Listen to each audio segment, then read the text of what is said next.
श्री शिवाय नमस्तुभ्यम। हर हर महादेव। दोस्तों, आप सभी लोग जानते हैं कि 15 नवंबर 2025 यानी शनिवार को पड़ रही है मार्गशीर्ष महीने की उत्पन्ना एकादशी। और दोस्तों, ये वो तिथि है जो मार्गशीर्ष महीने में पड़ने वाली सबसे बड़ी तिथि है, क्योंकि यह शनिवार के दिन पड़ रही है और इसका बहुत ही बड़ा और विशेष महत्व होता है। पूज्य गुरुजी ने कहा है, अगर कभी भी मौका लग जाए और मार्गशीर्ष महीने की उत्पन्ना एकादशी शनिवार को पड़ जाए तो आप लोगों को एक दीपक और एक चुटकी हल्दी वाला उपाय तो अवश्य ही करना चाहिए, और इन दोनों का संयोग बहुत ही कम आता है। और दोस्तों, पूज्य गुरुजी ने अपनी शिव महापुराण की कथा में बताया है, इस दिन आपको एक हल्दी दीपक वाला उपाय तो अवश्य ही करना चाहिए, क्योंकि ऐसा दिन पूरे साल में सिर्फ एक ही बार आता है। और दोस्तों, आप सभी लोग जानते हो कि एकादशी का अगर सबसे बड़ा कोई उपाय है तो वो एक हल्दी दीपक वाला उपाय है। तो दोस्तों, इस एकादशी के दिन आप लोगों को इस एक हल्दी दीपक वाले उपाय को जरूर करना है। बहुत सारे लोग होंगे जिन लोगों ने इस उपाय को न किया हो, मतलब पूरा साल निकल गया और उन्होंने किसी भी दिन इस एक हल्दी दीपक वाले उपाय को न किया हो, पर दोस्तों आपके पास एक आखिरी मौका बचा हुआ है जो कि 15 नवंबर के दिन है। तो इस दिन आप लोगों को इस वाले उपाय को जरूर कर लेना है। भले ही आपने पूरे साल भर इस उपाय को ना किया हो, पर अगर आपने इस मार्गशीर्ष महीने में पड़ने वाली उत्पन्ना एकादशी के दिन अगर इस वाले उपाय को कर लिया तो आपको इस उपाय को करने का वो फल मिलेगा जिसकी आपने कभी कल्पना भी नहीं करी होगी। इसीलिए आप लोग इस वाले उपाय को एक बार जरूर कर लेना, ताकि आप लोगों के हाथ से यह मौका ना जा सके और आपको इस उपाय को करने का फल मिल सके। दोस्तों, यह उपाय पंडित जी ने अपनी अभी की ही शिव महापुराण की कथा में बताया है, जिस उपाय को आज हम आपको बहुत अच्छे से समझाने वाले हैं। इस वीडियो को देखने के बाद इस उपाय को समझने के लिए आपको कोई और वीडियो को देखने की जरूरत नहीं पड़ेगी। तो चलिए दोस्तों, उपाय को शुरू करें। देखिए, यह इस मार्गशीर्ष महीने के शनिवार के दिन यह इतना खास होता है, इतना महत्वपूर्ण होता है। देखा गया है कभी कभी बड़े बड़े पूजा पाठ अनुष्ठान से जो मनोकामना पूर्ण नहीं होते, वो इस मार्गशीर्ष महीने के एकादशी के दिन एक छोटे से उपाय करने से ही आपकी मनोकामना पूर्ण हो जाती है। और बहुत सारे लोगों ने इस उपाय को किया भी है और उनको इस उपाय को करने का फल भी जरूर मिला है। अगर आप लोग भी इस उपाय को शनिवार उत्पन्ना एकादशी के दिन करना चाहते हैं तो आप इस उपाय को पहले अच्छे से समझ लेना, सुन लेना, उसके बाद करना। आपको इस उपाय का फल जरूर मिलेगा। और इस उपाय को कर लेने से आपके घर में चाहे किसी भी प्रकार की दुख और समस्या क्यों ना चल रही हो, आपको उसका कारण भी नहीं पता है कि भाई यह समस्या किस कारण से चल रही है, उसका कुछ भी कारण हो सकता है, जैसे पितृदोष हो सकता है या किसी भी तरह का मंगल दोष भी हो सकता है। तो इस दिन आप लोगों को यह वाला उपाय कर लेना है। यह एक ऐसा उपाय है जिस उपाय को अगर किसी विशेष दिन पर किया जाए तो भाई उस विशेष दिन का जो है वह तो हमें मिलता ही मिलता है, पर हमने उस दिन पर इस उपाय को किया है तो हमें उससे भी बड़ा फल मिलता है, और फल बहुत जल्दी मिलता है, क्योंकि आप इस उपाय को बहुत ही बड़े और विशेष दिन पर कर रहे हो। तो चलिए अब उपाय के बारे में बात करते हैं, लेकिन उससे पहले आप लोगों को यह जानना आवश्यक है कि आखिर यह उपाय किस समय करना है, किसको करना है और कैसे करना है। तो चलिए हम आगे आपको वीडियो में एक एक करके बता देते हैं, लेकिन उससे पहले अगर आप लोग हमारे चैनल पर नए हैं तो हमारे चैनल को सब्सक्राइब कर लेना और इस वीडियो को लाइक करके कमेंट बॉक्स में श्री शिवाय नमस्तुभ्यम ओम नमः शिवाय जरूर टाइप कर देना। और अपने फायदे के लिए, गरीबी दूर करने के लिए इस वीडियो को पूरा देखकर जाना, तभी आपको लाभ की प्राप्ति होगी। यदि आज आपने वीडियो को बीच बीच में से देखा, काट काट कर देखा, तो आपको जीवन में कभी सफलता हासिल भी नहीं। तो दोस्तों, इस एक हल्दी दीपक वाले उपाय को हमें इस एकादशी के दिन कैसे करना है, किसको करना है, किस समय करना है और कहां पर करना है, ये सारे सवालों के जवाब आपको इस वीडियो में मिल जाएंगे। और जो ये वीडियो देखेगा भाई, उसको एक हल्दी दीपक वाला उपाय जरूर करना चाहिए, क्योंकि इस दिन हल्दी का भी बहुत ही बड़ा और विशेष महत्व होता है।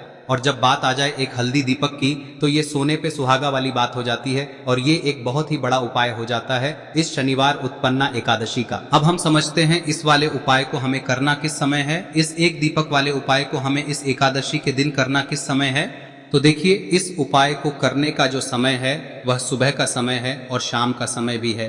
अब देखिए, यहाँ पर हम मुख्य रूप से सुबह का समय नहीं बोलेंगे, क्योंकि 15 नवंबर शनिवार एकादशी का दिन है और इस दिन प्रदोष काल के समय का बहुत महत्व होता है। बाकी अगर सुबह के समय भी करेंगे तो भी अच्छा होगा, उसमें कोई भी दिक्कत वाली बात नहीं है। तो चलिए जानते हैं इस विशेष उपाय के बारे में।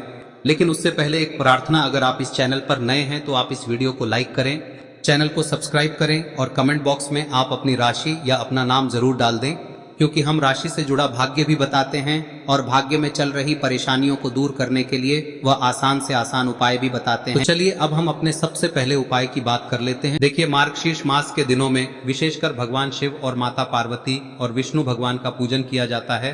अब साथ ही साथ उत्पन्ना एकादशी का दिन भी पड़ गया है, तो ऐसा समझ लीजिए आपके जीवन में धन भी आएगा, सुख भी आएगा, धन बढ़ेगा भी, और साथ ही साथ आपके जीवन के सारे संकटों को भगवान शिव जी दूर कर देंगे। तो चलिए सबसे पहले बात कर लेते हैं सबसे पहले उपाय की, जो कि शनिवार एकादशी वाले दिन आपको विशेष कर करना है। और इस उपाय को करने से आपकी कोई भी ऐसी इच्छा, कोई भी विश जो अभी तक अधूरी है, पूरी नहीं हो रही है, तो आपकी बड़ी से बड़ी विश और मनोकामना भी पूरी हो जाती है। जब आप उत्पन्ना एकादशी वाले दिन इस पहले उपाय को कर लेते हैं तो देखिए, आप सभी जानते हैं कि श्री हरि विष्णु जो है उन्हें तुलसी दल सबसे प्रिय है। बिना तुलसी माता के श्री हरि विष्णु अधूरे हैं और बिना तुलसी पत्तों के श्री हरि विष्णु का भोग अधूरा है। अब श्री हरि विष्णु को प्रसन्न करके आप अपनी किसी भी मनोकामना को पूरा कर सकते हैं, क्योंकि श्री हरि विष्णु प्रसन्न हो गए तो आपकी कोई भी विश और इच्छा मनोकामना अधूरी नहीं रहेंगी। तो आपको तुलसी के 5 पत्ते लेने हैं। अब ये 5 तुलसी के पत्ते जो आपने लिए हैं, ये 5 तुलसी के पत्ते आपको श्री हरि विष्णु को अर्पित करने हैं। अपने घर के मंदिर में ही ठीक है, ऐसा आपको करना है। आपके घर में श्री हरि विष्णु की कोई मूर्ति है, प्रतिमा है, वहां पर यह 5 तुलसी के पत्ते आप रखें और साथ ही साथ एक देसी घी का दीपक गोल बाती का आपको लगाना है।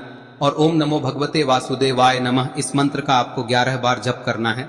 देखो मंत्र कौन सा है, ओम नमो भगवते वासुदेवाय नमः, और फिर श्री हरि विष्णु से अपनी विश, अपनी इच्छा, अपनी मनोकामना कह देना। और फिर देखना आपकी विश और इच्छा, जो भी आपकी मनोकामना है, जो भी अपने जीवन में आपको चाहिए। अगर निर्धनता बहुत है, आप अपने घर से गरीबी को दूर करना चाहते हैं, या फिर धन आपका बढ़ता नहीं है, आप चाहते हैं कि आपका धन बढ़े, या फिर आपके घर में फिजूल खर्ची बहुत होती है, पैसा आपके पास नहीं रुकता है, आप चाहते हैं कि पैसा आपके पास रुके, या फिर घर में कोई व्यक्ति ऐसा है जो बहुत बीमार रहता है, या फिर किसी का विवाह नहीं हो पा रहा है, तो जो भी आपकी इच्छा है, जो भी आपके विश है, बस एक बार श्री हरि विष्णु से कह दे। दिन है, साथ ही 7 साल का सबसे बड़ा दिन है। यह दिन इतना उत्तम है कि जो आप श्री हरि विष्णु से मांग लेंगे, जो उनसे कह देंगे, वह आपकी विश, आपकी मनोकामना को बहुत जल्दी पूरा कर देंगे। तो यह पहला उपाय है। चलिए बात करते हैं दूसरे उपाय की।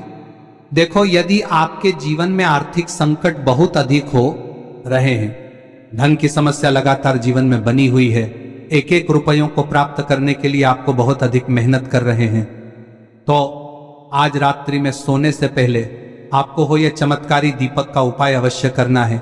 या फिर यदि आपका जो व्यापार है, बिजनेस है, दुकान है, वह अच्छे से नहीं चल पा रही है, तो आज रात्रि में इस विशेष दीपक का उपाय आपको अवश्य करना चाहिए। देखो दोस्तों, दीपक हमारे घर में सभी नकारात्मक शक्ति को बाहर करता है। यह उपाय आपको साल में केवल 1 बार करने का ही मौका मिलता है। देखिए, इस उपाय के लिए आपको तुलसी जी की जो सूखी लकड़ी होती है उसे ले लेना है। देखिए दोस्तों, यदि आपके पास पुरानी तुलसी जी की लकड़ी है तो उसे आप ले सकते हैं, और यदि आपके घर में तुलसी जी जो लकड़ी है वह सूखी हुई है तो उसकी लकड़ी आप तोड़ के इस्तेमाल कर सकते हैं। लेकिन आपको ध्यान रखना है कि सूर्यास्त से पहले पहले ही आपको ये जो तुलसी जी की लकड़ी है इसे अवश्य ही तोड़ लेना है। तो इस उपाय के लिए आपको सबसे पहले तो एक मिट्टी का दीपक लेना होगा, चाहे तो आटे का दीपक भी ले सके, क्योंकि आटे का दीपक सभी दीपक में सर्वोत्तम माना गया है।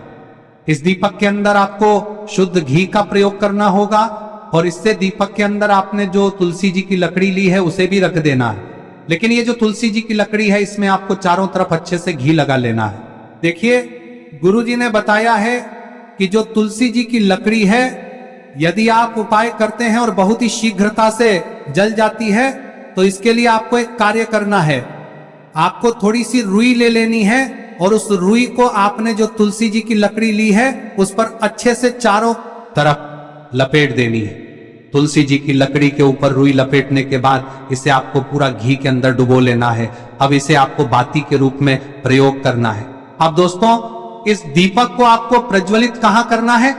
तो इस दीपक को आपको या तो भगवान विष्णु के सामने प्रज्वलित करना होगा, या फिर आपको भगवान श्री राम के सामने प्रज्वलित करना होगा, या फिर भगवान कृष्ण के सामने, यानी कि भगवान विष्णु के जो भी अवतार हैं उनके सामने आप ये दीपक प्रज्वलित कर सकते हैं।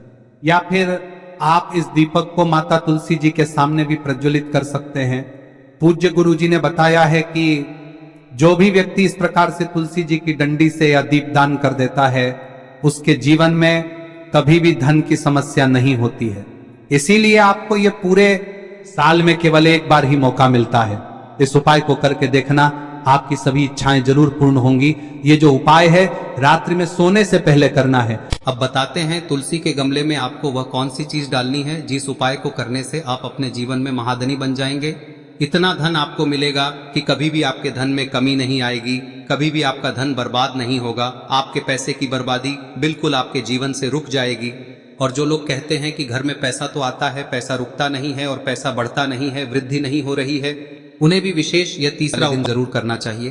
तो देखिए, पहले ही आपको बता दिया कि श्री हरि विष्णु की पूजा और उनका भोग श्री मतलब तुलसी मैया के बिना अधूरा है ना। और तुलसी मैया जो है वह श्री हरि विष्णु के बिना अधूरी है।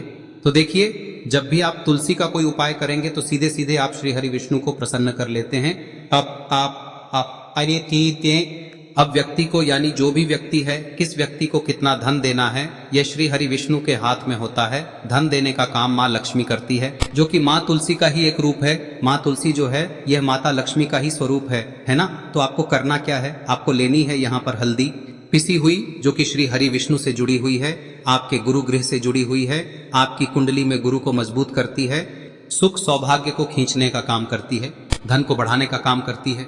तो एक चुटकी पिसी हुई हल्दी आपको लेनी है और यह पिसी हुई सूखी हल्दी ही आपको अपने गमले में, तुलसी का पौधा जिस गमले में लगा है उसमें अच्छे से इस हल्दी को डालना है, ठीक है ना। और ओम नमो भगवते वासुदेवाय नमः इस मंत्र का जाप करना है। कितनी बार? कम से कम 11 बार जाप करना है।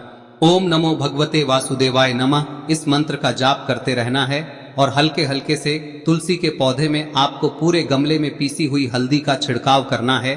तो देखिए, जो व्यक्ति लेता है, ऐसा समझ लीजिए अपने जीवन से नहीं आने वाली 7 पीढ़ियों के जीवन से निर्धनता और गरीबी को दूर कर देता है। क्योंकि हल्दी जो है ना, यह साधारण नहीं है। हल्दी इतनी उत्तम होती है कि रातों रात आपके जीवन में चमत्कार करती है। आपने देखा होगा कि कोई भी शादी होती है, विवाह होता है ना, कोई भी ऐसा शुभ काम हम करते हैं उसमें हल्दी जरूर लेते हैं। गृह प्रवेश जब हम करते हैं तो हल्दी के स्वास्तिक का निर्माण करते हैं। कोई भी अच्छा काम करने जा रहे हैं, हल्दी उसमें लेते हैं और हल्दी जो है ये आपके गुरु ग्रह को मजबूत कर देती है। अगर कुंडली में गुरु कहीं ना कहीं मजबूत है तो इससे उत्तम का मिलेगा नहीं। बहुत ही उत्तम उपाय है। तुलसी के गमले में एक चुटकी पीसी हुई हल्दी डालना है, तो यह बहुत ही उत्तम उपाय है। इस उपाय को आप जरूर, साल का सबसे बड़ा यह दिन है, तो इस उपाय को करने से श्री हरि विष्णु और महादेव आपसे न केवल प्रसन्न होते हैं, पाप होते हैं, आपसे इतना प्रसन्न हो जाते हैं कि जीवन में कभी आपके गरीबी और निर्धनता को नहीं आने देते हैं। तो चलिए अब बात कर लेते हैं अपने तीसरे उपाय की, जो कि मुख्य द्वार से जुड़ा हुआ है। और यह उपाय है स्थिर लक्ष्मी के वास के लिए। ऐसा पैसा आपके घर में आएगा जो आपके घर में ही रुकेगा। ऐसा पैसा कभी आपके घर में नहीं आएगा जो आपके घर से जाएगा और विशेषकर फिजूल खर्ची में जाएगा। अब आधे से ज्यादा लोगों की यही समस्या होती है कि घर में पैसा तो आता है लेकिन बहुत जल्दी घर से चला जाता है या फिर फिजूल खर्ची में चला जाता है। तो धन की बर्बादी जिन लोगों के घर में हो रही है उन्हें विशेषकर यह तीसरा उपाय करना है। या जिन लोगों के पास बिल्कुल पैसा आना बंद हो गया है, सर पर लगातार कर्जा बढ़ रहा है, उन्हें भी यह विशेष तीसरा उपाय करना है। तो देखिए, आपको फिर से क्या लेना है, हल्दी लेनी है पीसी हुई, जो कि श्री हरि विष्णु से ही जुड़ी हुई है ना। पीसी हुई हल्दी लेनी है और थोड़ा सा पानी डालकर उसका गाढ़ा गाढ़ा आपको पेस्ट बना लेना है। अब इसी हल्दी से आपको अपने घर में स्वास्तिक बनाने हैं। कितने स्वास्तिक? एक स्वास्तिक आपको बनाना है अपनी तिजोरी पर, जिसमें आप पैसा रखते हैं। चाहे तो आप संदूक में रखते हैं, अलमारी में रखते हैं, जिस चीज में भी पैसा रखते हैं, बस वहां पर हल्दी से एक स्वास्तिक बनाना है। दूसरा स्वस्तिक आपको कहाँ बनाना है? अपने घर के मंदिर में, है ना।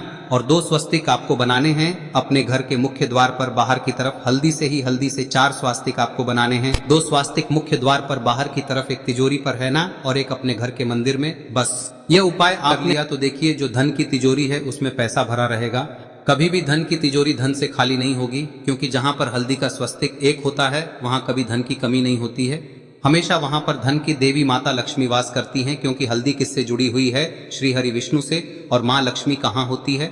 जहाँ श्री हरि विष्णु वास करते हैं। अब बात करें कि आपके घर का मंदिर जो है उसमें अगर आप एक स्वास्तिक बनाते हैं तो आपके घर से ऊर्जा जो है, पूरे में ऊर्जा फैलती है ना। तो आपके घर में पॉजिटिव एनर्जी बढ़ती है, सकारात्मक ऊर्जा बढ़ाती है। जब आप अपने घर के मंदिर में हल्दी का स्वस्तिक बनाते हैं, आपके घर से बुरी शक्तियां, नेगेटिव एनर्जी जैसी चीजें बिल्कुल आपके घर में नहीं रुकती है। मुख्य द्वार तो इतना उत्तम होता है कि मुख्य द्वार से ही माँ लक्ष्मी की नजर सबसे पहले आपके मुख्य द्वार पर ही पड़ती है। और मुख्य द्वार पर अगर आपने हल्दी के स्वस्तिक बना दिए तो माँ लक्ष्मी देखते ही प्रसन्न हो जाती है, क्योंकि यह श्री हरि विष्णु से जुड़ी हुई है ना। और हल्दी के स्वास्तिक जहां पर जो व्यक्ति अपने घर के मुख्य द्वार पर बनाते हैं, ऐसा समझ लीजिए माँ लक्ष्मी उनके घर में वास करती ही करती है और कभी भी ऐसे घर को फिर छोड़कर नहीं जाती है। स्थिर लक्ष्मी का वास आपके घर में होगा। यह हल्दी के स्वास्थ्य दिन बहुत ही उत्तम है। साथ ही साथ कोशिश करें कि इस दिन गाय माता को हरी घास अवश्य खिलाएं। अगर आपको हमारी ये वीडियो पसंद आई हो तो हमारे इस वीडियो को लाइक करें, चैनल को सब्सक्राइब करें, कमेंट बॉक्स में लिखे हर हर महादेव, जय मां लक्ष्मी। अब बात करते हैं अगले उपाय की। हम सभी के घरों में माता तुलसी का पौधा अवश्य ही होता है। तो देखिए, हमें तुलसी जी के पौधे से सबसे पहले तो 3 पत्ते तोड़ने। देखो, एकादशी वाले दिन आपको तुलसी के पत्ते नहीं तोड़ने। तो देखिए, तुलसी जी के आपको 3 पत्ते तोड़ने लेने हैं। और इन तुलसी जी के पत्तों को तोड़ने के बाद आपको 1 चुटकी हल्दी भी अपने साथ में लेनी है। हल्दी के अंदर आपको जल मिलाकर के पेस्ट के रूप में तैयार करना है। और इसी के साथ में आपको एक दीपक भी लेना होगा। दीपक आप मिट्टी का भी ले सकते हैं, आटे का भी ले सकते हैं। और इस दीपक में आपको शुद्ध घी डाल के इसमें आपको लंबी रुई की बाती का प्रयोग करना है। देखिए दोस्तों, आपके पास 3 तुलसी जी के पत्ते हैं। तो पहला जो तुलसी जी का पत्ता है उस पर आपको सबसे पहले तो जो आपने हल्दी ली है उसकी एक बिंदी लगानी है। और पहला जो तुलसी जी का पत्ता है आपके घर में, भगवान विष्णु का चाहे कोई सा भी स्वरूप हो, चाहे लड्डू गोपाल जी का स्वरूप हो, या फिर भगवान कृष्ण की आपके मंदिर में प्रतिमा हो, या फिर भगवान श्री राम की प्रतिमाएं, उनके सामने आपको पहला तुलसी जी का पत्ता अर्पित करना है। अब देखिए दोस्तों, आपके पास जो 2 तुलसी जी के पत्ते हैं और आपके पास जो एक दीपक है, इन्हें आपको लेकर के पहुंचना है। अपने ही घर में तुलसी जी के पौधे के पास में देखिए, सबसे पहले तो आपके पास जो 2 तुलसी जी के पत्ते हैं उन पर भी आपको हल्दी की एक एक बिंदी लगानी है। और उन दोनों ही तुलसी जी के पत्तों को आपको अपने घर में तुलसी जी के पौधे के वहां पर ही अर्पित कर देने हैं। और इस प्रकार से यह दोनों पत्ते भी तुलसी जी के पौधे के पास में अर्पित करने के बाद अंत में जो आपके पास एक लंबी बाती का दीपक है, इसे आपको तुलसी जी के पौधे के पास में ही प्रज्वलित कर देना है। जो भी व्यक्ति अपने ही घर पर इस प्रकार से तुलसी जी के 3 पत्तों का यह उपाय कर लेता है तो उसका परिवार हमेशा खुश रहता है। उसके परिवार में कभी भी कोई भी संकट उत्पन्न नहीं होता है। और यदि आपके घर में जो भी ग्रह क्लेश है वह भी समाप्त होते हैं। तो इस प्रकार से ये सुंदर सा उपाय करना है। अब बात करते हैं अगले उपाय की। देखो, यदि आपके जीवन में आर्थिक संकट बहुत अधिक हो रहे हैं, धन की समस्या लगातार जीवन में बनी हुई है, एक एक रुपयों को प्राप्त करने के लिए आपको बहुत अधिक मेहनत कर रहे हैं, तो आज रात्रि में सोने से पहले आपको हो यह चमत्कारी दीपक का उपाय अवश्य करना है। या फिर यदि आपका जो व्यापार है, बिजनेस है, दुकान है, वह अच्छे से नहीं चल पा रही है, तो आज रात्रि में इस विशेष दीपक का उपाय आपको अवश्य करना चाहिए। देखो दोस्तों, दीपक